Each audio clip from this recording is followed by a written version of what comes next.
Hello and welcome to the Prog Analyst. Today we are going to be talking about how King Crimson uses the blues by looking at a handful of different songs. Despite King Crimson's complexity, a number of their songs draw from one of the oldest traditions in American music, the 12-bar blues. In its simplest form, the 12-bar blues looks like this. The first line is 4 measures of the 1 chord, the second is 2 of the 4 chord and 2 of the 1 chord, and the final line, called the turnaround, has 2 measures of the 5 chord before returning to the 1 chord.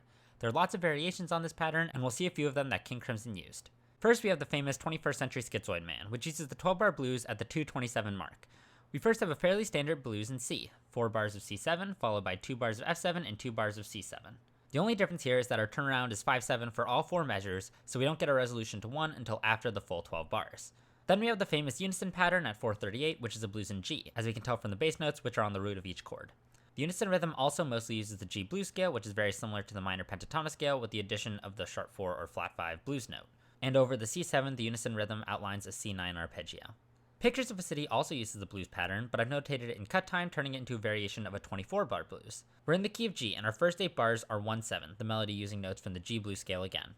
Over the C7 in the next 4 bars, we have both the F sharp diatonic to G major and the B flat chord tone of C7, giving us a Lydian dominant sound.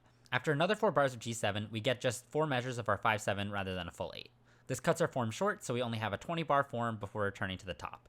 A much faster, almost unrecognizably so, version of the same part is played at 329. I've always thought of Pictures of a City as similar to 21st Century Schizoid Man, both starting with slower riffs and vocals, then breaking into insanely fast blues parts in the middle. Skipping ahead a decade and a half, 3 of a Perfect Pair also uses a variation of the 12-bar blues. The verse uses a minor blues, so instead of dominant chords, we have minor 7 chords for each chord. Once again, the form changes come in the turnaround. We have 2 measures of our 5 minor 7 chord as expected, but then that moves down to 2 measures of our 4 minor 7 chord before we go back to 2 measures of our 1 minor 7 chord.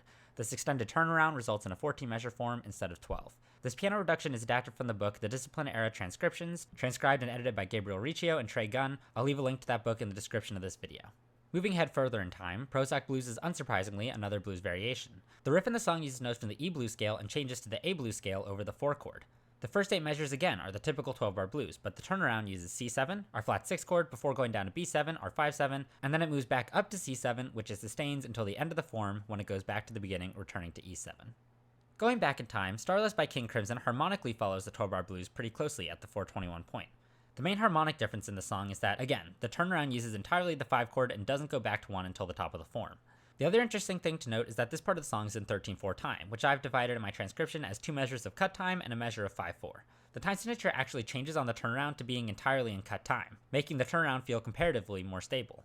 Both the change to a common meter and the lack of harmonic motion give us as listeners some time to breathe and some familiarity at the end of the form before returning to the 13/4 pattern. Much like Pictures of a City, this section doubles in speed when we hit 9/12, but the harmony and time signatures remain the same.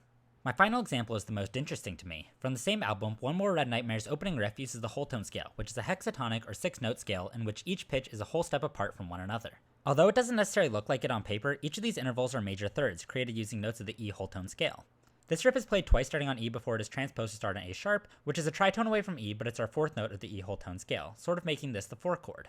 To keep with blues pattern, it does go back to E after A sharp. The turnaround is a little different, first going back to A sharp, our quasi 4 chord, then ascending to C, which again is not the 5 chord in E major, but is the 5th note in the E whole tone scale. I think it's interesting how the 12-bar blues is adapted in the song to a scale that doesn't fit into our tradition of tonality. Thank you for watching. If you learned something new or enjoyed the video, please like it and share with someone else who might be interested. Let me know in the comments if there's anything else about this song you enjoy or find interesting I might not have mentioned. If you want to see more of these videos, please subscribe as well. If you have any suggestions of prog rock songs you want to see an analysis video of, leave those in the comments as well. The next video will be about the song Walls by Yes. Thanks again!